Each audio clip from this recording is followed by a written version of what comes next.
eu vou estar postando ali quem participou da festa junina tem ali os 10 pontos, né, que estava caracterizado, tem os 10 pontos. Aí nós temos mais 20, que é a atividade cultural. Aí nós temos mais 20 pontos em questão da parte de participação, gente. Atividades, participação. Então, nesses 20 pontos, eu vou fazer como? Eu vou fazer trabalhinhos. Nós temos 2 capítulos no bimestre. Temos 2 capítulos. Então, oi? Agora você está me ouvindo? Agora tô. Já marquei presença para você, Eric. Então, nós vamos ter ali 2 trabalhos que serão feitos, um do capítulo 6, outro do capítulo 7, tá? Esses trabalhos eu vou retirar as próprias perguntas da apostila, por isso que quando eu falo para vocês vamos corrigir as perguntas, vocês corrijam, porque eu vou postar, escolher alguns trabalhinhos da apostila, só que se for de forma descritiva na apostila, eu transformo em objetiva e vocês vão ter as questões para assinalar, tá? Vai ser feito dessa maneira o trabalho. A avaliação vai continuar da mesma maneira, 2 avaliações de 35 pontos, tá? Nós vamos fazer uma avaliação, hoje é dia 18,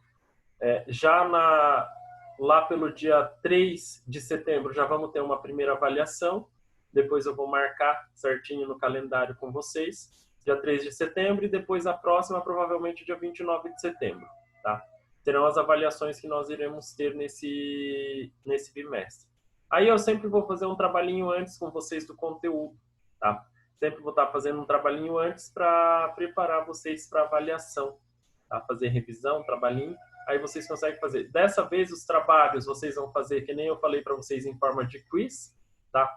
Todos os trabalhos vão ser, vocês vão fazer no horário de aula, tá, gente? Eu não vou deixar para fazer depois, porque daí muitas vezes acaba esquecendo de fazer, aí acaba perdendo nota, daí eu tenho que ficar muito atrás. Então, eu vou fazer em forma de quiz os trabalhinhos, tá? Referente às questões que possuem na apostila, certo? Aí vai ser desta maneira que vai ser feito.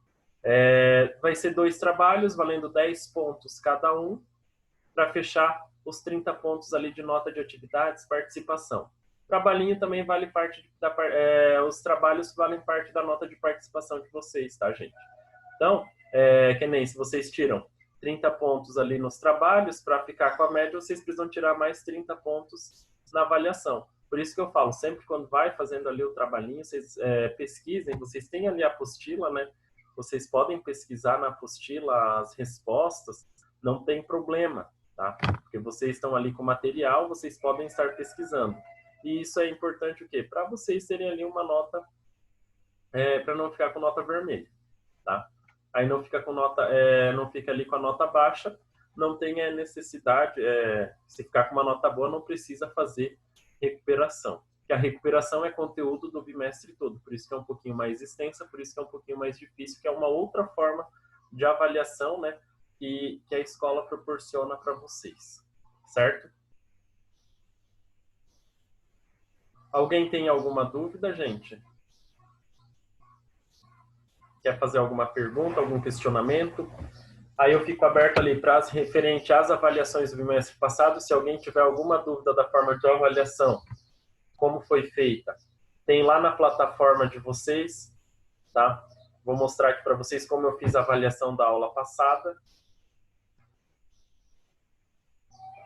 do bimestre passado, tá?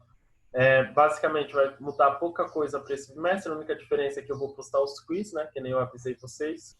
Vou postar os quiz para as notas desse bimestre, tá? Pedro Felipe está entrando. Vocês estão me escutando bem? Porque a minha internet ela está um pouquinho lenta por causa da chuva.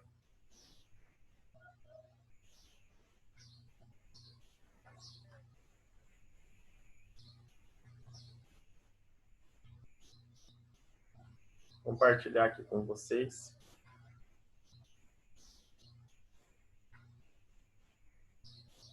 Se alguém tem alguma dúvida de como foi feita a avaliação, as notas, postei lá no capítulo 5 para vocês darem uma olhadinha como que foi.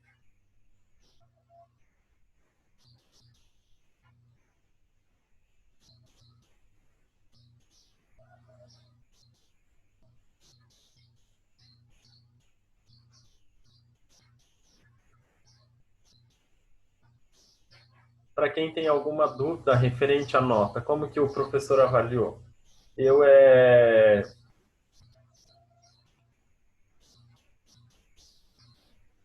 Eu fiz a avaliação da seguinte forma. Aquela atividade da página 356, 362, 6 pontos cada uma. Trabalho do capítulo 5, 18 pontos. As duas avaliações, 35 pontos cada, que daí a soma das notas foi 100 pontos. Esse bimestre vocês vão ter o quê? Já tem uma nota da atividade cultural referente ao dia 17, antes do recesso escolar, e vamos ter um trabalho do capítulo 6 e um trabalho do capítulo 7, valendo 10 pontos cada uma. E as avaliações continuam de cada capítulo, 35 pontos cada avaliação. Para não ter problema, essas avaliações eu vou fazer menos questões, tá? Para ter tempo de vocês responderem todas, então eu vou fazer uma avaliação com 5 questões, da mesma forma que a gente já estava trabalhando, só que vai ter menos questões para ter mais tempo para vocês responderem, tá? Para não vir respostas em branco e para não ter ali pressa na hora de estar fazendo. Certo, pessoal? Hoje eu não preparei slides para vocês, mas eu quero que vocês abram a página de vocês lá no módulo 3, capítulo 6, Europa Ocidental. Então, nesse módulo, nós vamos estar trabalhando a Europa Ocidental e a Europa Oriental, tá, gente? Vamos estar trabalhando as duas a divisão ali da Europa, tá? Nós vamos trabalhar essas duas partes divididas, tá? Capítulo 6, nós vamos trabalhar sobre a Europa Ocidental, certo? Gente, só vou ler para vocês aquele trechinho em cima. Ao longo deste capítulo, estudaremos alguns dos principais aspectos físicos, políticos e econômicos da Europa Ocidental. Então, toda essa parte da Europa Ocidental nós estaremos estudando durante esse capítulo. Além da significativa importância histórica e cultural, a Europa Ocidental representa atualmente um dos principais espaços econômicos do mundo, né? Então, como vocês sabem, a Europa ela é ali o continente, né, mais desenvolvido do planeta Terra, certo? É o continente mais desenvolvido. A partir da Europa, que começou ali o processo das grandes navegações, tudo partiu da Europa, né, do continente europeu, onde que nós tivemos ali as primeiras grandes navegações, né, que começaram pela Europa. Nós tivemos também a industrialização que se iniciou lá na Inglaterra, tá, pessoal? Então foi também ali na Europa, né, começou tudo isso. Além de a Europa mostrar como que é o modelo deles, né, como que eles se reergueram após a Segunda Guerra Mundial. Porque na Segunda Guerra Mundial, o continente europeu ele foi praticamente destruído, né? Ele teve ali, foi bem prejudicado na Segunda Guerra Mundial, então eles construíram ali uma união. Foi a partir desse momento que começou ali a surgir os blocos econômicos. Aí que começa a surgir ali, através dessa união, para reerguer a economia do continente, eles acabam o quê? Eles acabam surgindo, acabam fundando, né, a União Europeia entre os países ali que estavam destruídos. Eles acabaram se unindo e reerguendo o continente. Além das fronteiras entre os países europeus serem ali abertas, né, entre eles. Por quê? Porque eles têm ali principalmente os metrôs, trens, eles acabam percorrendo todo o continente, né? Eles têm uma interligação entre os continentes, certo? Devido a esse bloco econômico que eles fazem, né? Que é a União Europeia, tá? Então, aqui vocês têm lá naquela imagem, na página 349, uma tradição e modernidade, o passado e futuro. Então, vocês observam que a arquitetura da Europa, ela tem ali traços do passado com a modernidade de hoje em dia. Essa é uma foto ali, a Europa Ocidental, né? Ela é uma foto de Londres, tá? Na Inglaterra, tirada em 2018. E Londres tem essas características, gente, de ter ali aspectos mais culturais, né, tradicionais, construções antigas. Junto a essas construções antigas, nós temos ali as construções modernas, as construções novas que estão surgindo. Essa característica, se vocês observarem, não só na Europa, mas como aqui no Brasil a gente também consegue ter esses aspectos característicos, né? Principalmente ali cidades como São Paulo, Rio de Janeiro, Salvador, a gente consegue ver essas construções antigas com construções novas. Rio de Janeiro, estive em Rio de Janeiro, então eu vi de perto, né, essas características da modernidade com a antiguidade, né, essas construções antigas, então, do período colonial. Então, a gente tem esse retrato, né? E na Europa também é um berço, né, principalmente cultural, ali onde que praticamente tudo se iniciou, principalmente na parte industrial, né, onde que tudo se iniciou e se expandiu para o mundo. A Europa ela tem essas características da antiguidade, né, do período antigo ali, das construções antigas com as construções modernas de hoje em dia. Então, se alguém quiser comentar alguma coisa, concluir alguma coisa do que eu estava falando, pode ficar à vontade, tá, gente? Vocês podem me parar ali que eu abro espaço para vocês estarem falando, tá? Então, nesse capítulo nós vamos retratar tudo isso. A gente vai retratar os aspectos físicos, que é o quê? Clima, relevo, vegetação, dos aspectos físicos, tá? E também a gente vai tratar um pouquinho da sociedade, né? Como que está ali a economia, a política da Europa, que nós tivemos ali esses tempos atrás a gente estava tendo um probleminha ali que a Inglaterra se desvinculou ali do bloco da União Europeia, né? Nós temos isso, alguns conflitos internos que nós temos na Europa de alguns países, né? Que querem se desmembrar, que nem nós temos ali o País Basco, que faz parte, que é território da Espanha e da França, a Catalunha, que é território, quer se tornar independente, né? Porém, pertence à Espanha. Nós temos alguns movimentos ali sociais na Europa, tá? Outra questão importante que nós temos que retratar no continente europeu é essa questão dos povos, né, que vieram para a nossa região, né, que nós temos ali muitos descendentes europeus na nossa região, aqui principalmente aqui no nosso estado, que nem alemães, italianos, né? Muitos vieram da Europa para cá. São descendentes, poloneses também tem, ucranianos. São muitas pessoas que saíram da Europa no período ali difícil, desde a Primeira Guerra Mundial, né? Tiveram lá os problemas na Europa também, na Segunda Guerra Mundial, que muitos saíram da Europa e vieram aqui para o Brasil colonizar o país, certo? E a maioria deles ficaram na região sul do Brasil. Por que a maioria dos povos europeus que vieram para o Brasil ficaram na região sul?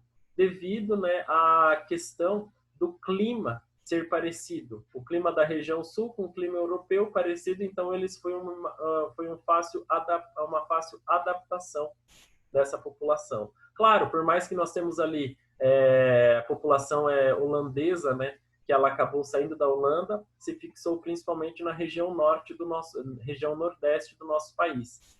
Tem esses aspectos também. Porém, a maior parte da população que se originou, né, que vieram da Europa para o Brasil, que migraram para o Brasil, esses imigrantes, eles se localizaram, né, se situaram principalmente aqui na região sul do país.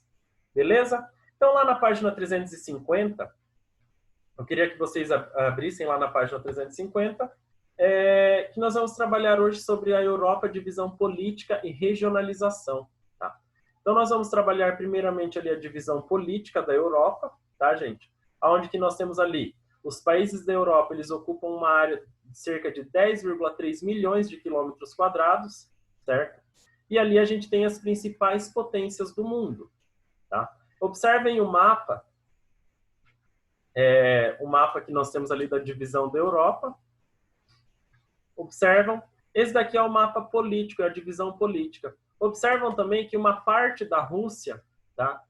O oeste da Rússia, ele pertence ao quê? Pertence à Europa, né? Ao continente europeu. Essa parte do oeste da Rússia, gente, é a parte mais desenvolvida da Rússia, tá?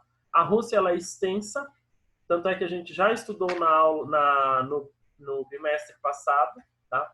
A divisão. Muitos conhecem ali essa parte como a Eurásia, né? Porque é uma divisão ali da Europa com a Ásia. Muitos chamam de Eurásia. Porém, ela participa ali, essa parte da Rússia, ela pertence à Europa, tá? Essa é a região mais desenvolvida da Rússia, tá?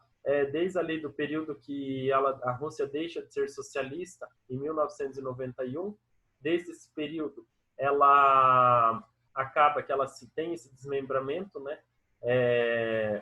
da União Soviética. A Rússia, ela acaba ali entrando, né, começando a entrar para o mundo capitalista.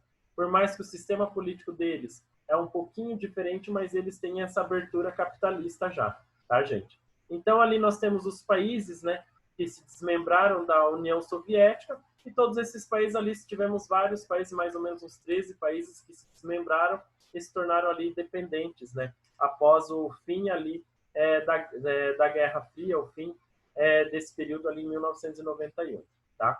Quem lê para mim é o segundo parágrafo lá da página 350.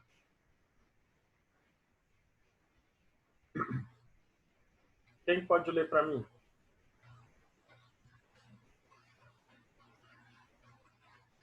Tarles, você lê para mim lá o primeiro aspecto físico territorial, pode ser? Página 350. Uhum. Beleza. 350. Isso.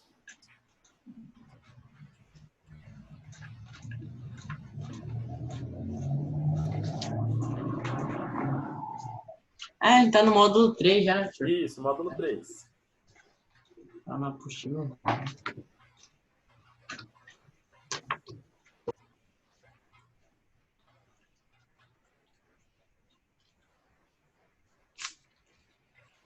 Segundo parágrafo. Tá. Segundo parágrafo. Isso. O primeiro aspecto físico territorial que podemos identificar é que a Europa e a Ásia integram a mesma massa de terrestres imersas, e a Eurásia. A divisão entre os continentes é estabelecida por uma linha imaginária definida pelos montes Urais, a Cordilheira do Cáucaso, e o Mar Mediterrâneo, o Estreito de Bósforo, o Mar Negro e o Rio Ural. Isso. Então, nós temos essa divisão, tá? Da Europa com a Ásia. Por quê? Porque elas têm ali, elas participam a Europa e a Ásia fazem divisa ali, né? Através na Rússia, através dos Montes Urais e da Cordilheira do Cáucaso, tá, gente? A Europa, essa divisão é uma linha imaginária, porque elas têm a mesma terra imersa, pertence ali à mesma parte de terras imersas. Então, nós temos esses aspectos que vão ali diferenciar os dois continentes, tá? Porque ela fica ali próxima ao Oriente Médio, certo? Que fica ali, tem o Mar Mediterrâneo, Mar Negro, Mar Cáspio, né? Que vai fazer essa divisão através de mar, tá? E aí nós temos os acordos ali, que tem o Estreito de Bósforo, tá? Que faz ali a divisa com o Oriente Médio, certo? Que faz essa divisão do continente europeu com a Ásia, tá? Alguns desses marcos naturais representam também as fronteiras entre países, tá, gente? Que nem alguns países, no entanto, têm parte do seu território na Europa e parte na Ásia, como é o caso da Rússia, que nem eu falei para vocês. Que ela tem ali, por mais que a Rússia é um país bem extenso, tá? Então, ela tem ali essa divisão, onde que nós temos uma parte, que é a divisão estabelecida pelos montes Urais e pelo rio Ural, aonde que ela pertence à Europa, tá? E a outra parte da Rússia pertence à Ásia. Tanto essa parte que pertence à Europa, gente, vocês têm que saber em mente o quê? Que é a parte mais desenvolvida da Rússia. Como vocês sabem, como eu já comentei para vocês, a Rússia é o quê? É um país muito gelado, tá? É um país onde nós temos ali um clima bem diferente, tá, pessoal? É porque ela fica próxima ali ao Oceano Glacial Ártico, o Círculo Polar Ártico. Então, a grande parte do continente não tem ali o desenvolvimento da agricultura, não possui grandes cidades, então as maiores cidades elas ficam ali, fazem ali fronteiras, né? Ficam próximas às fronteiras ali com os outros países da Europa, tá? E já na parte da Ásia, somente ali na parte sul da extensão da Rússia, que temos ali umas grandes cidades. Já quando a gente vai mais ao norte, já é mais escasso a população, tá? E também a Turquia, que ela é estabelecida pelo Estreito de Bósforo. Então, vocês têm lá na imagem de vocês, quando vocês observam a Turquia, nós temos ali o Estreito de Bósforo, que é próximo ali ao Mar Negro, tá? Que é onde que nós temos a divisão ali da Turquia com a Europa, tá? Aí vocês têm lá no mapa de vocês, observam que tem lá uns números, são os países, né, que possuem nessas regiões. Como não conseguiram colocar o nome, daí tem ali a legendinha com os países e os números, certo? Quem lê para mim ali o terceiro parágrafo?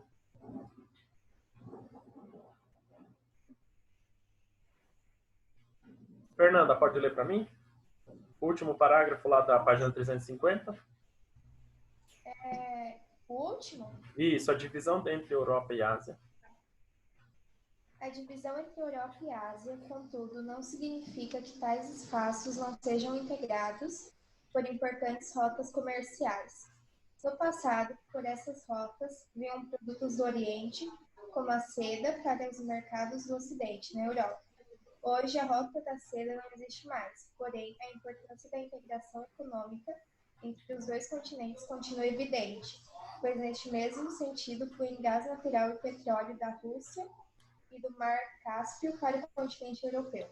Isso, então ali o Oriente ele foi muito importante no período antigamente, né, para o mercado ali da seda, para o Oriente, né, levados ao mercado da seda, como vocês, a Europa, ela também, além de ser um país, ele é um grande influenciador da moda mundial, né, eles também disseminam essa moda para todos os continentes, tá? Devido à sua grande importância. Como nós estudamos no bimestre passado as rotas comerciais, as rotas do petróleo, né, do Oriente Médio, a Europa ela recebe muito petróleo e gás natural do Oriente Médio, né? Ou seja, o Oriente Médio é um grande exportador de petróleo para a Europa e a Europa é importadora, né, desse petróleo que vem ali do Oriente Médio, devido às grandes reservas que possuem o Oriente Médio. Então, a Europa não possui grandes reservas, então ela se vê obrigada a comprar, né, esse petróleo do Oriente Médio, certo? Então, essa é a ligação que nós temos ali da Europa, do Ocidente, né, com o Oriente Médio, certo?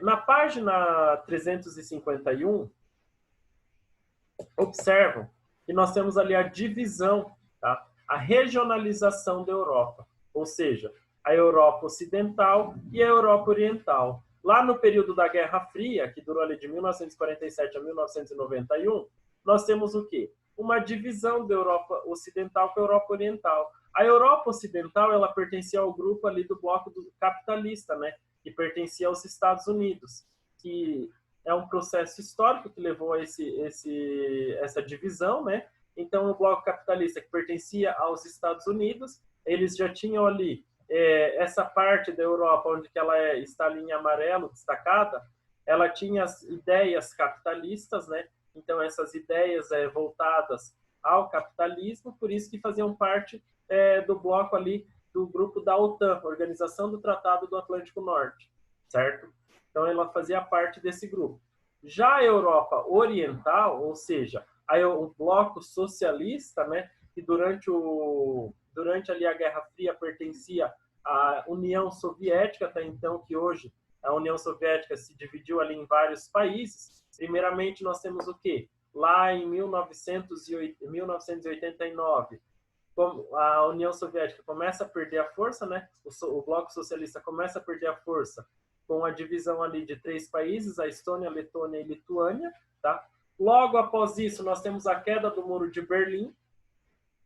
A queda do Muro de Berlim, também foi um dos fatores para a derrocada do bloco socialista, a derrocada ali da União Soviética, e aí a partir ali de 1991 que nós temos a divisão, né, a criação de vários países, nós temos ali a criação não, a independência de vários países, né, nós temos, e aí a Rússia acaba se desmembrando. Claro que a Rússia fica com a maior parte da União Soviética, né, eles têm a maior extensão ali da União Soviética, e daí nós temos os outros países que acabam se dividindo.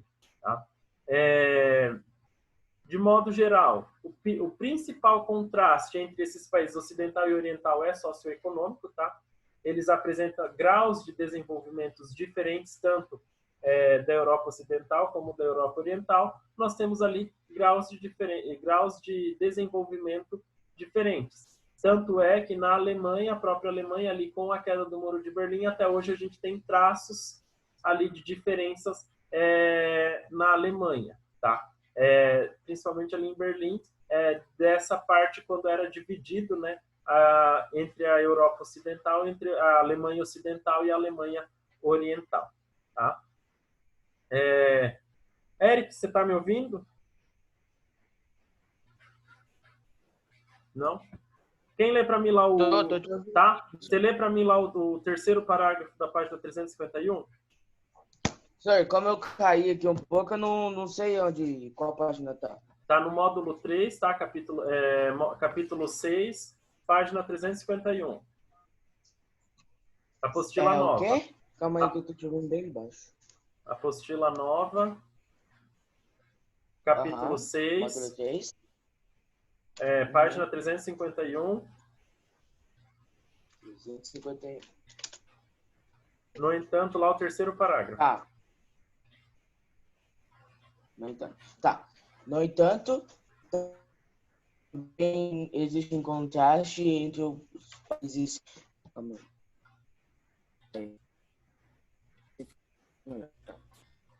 que compõem a Europa, decorrentes tanto das características físicas do continente, dos culturais e econômicos da região, integrada em função de adesão da maioria dos países à União Europeia.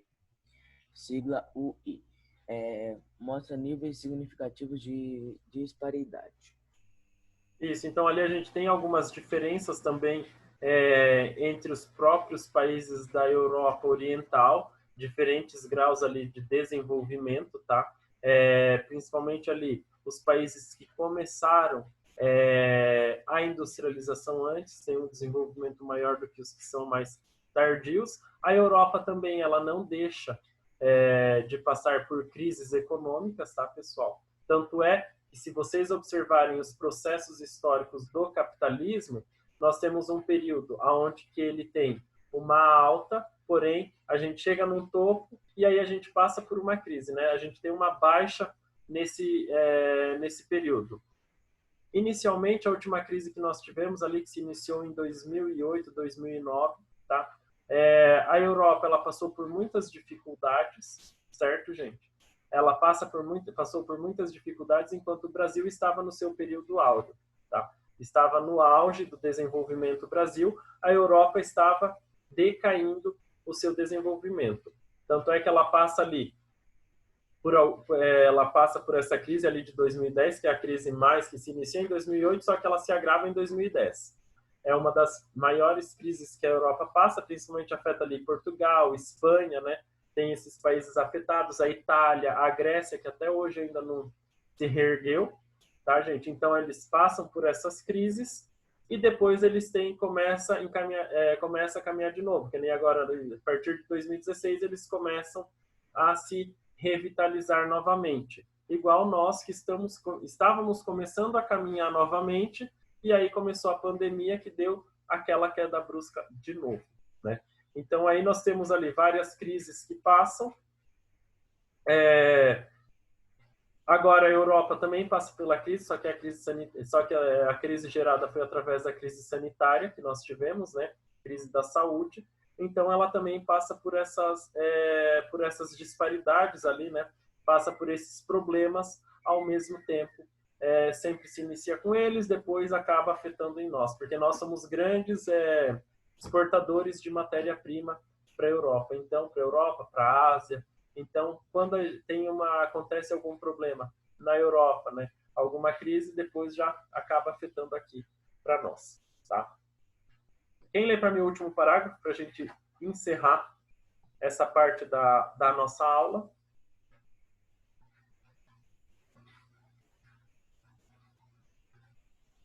Quem que lê para mim lá o último parágrafo, página 351?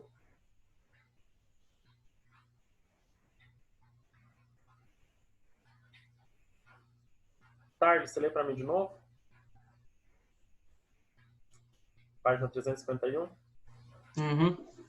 Último parágrafo. Um parágrafo? Isso, só para encerrar.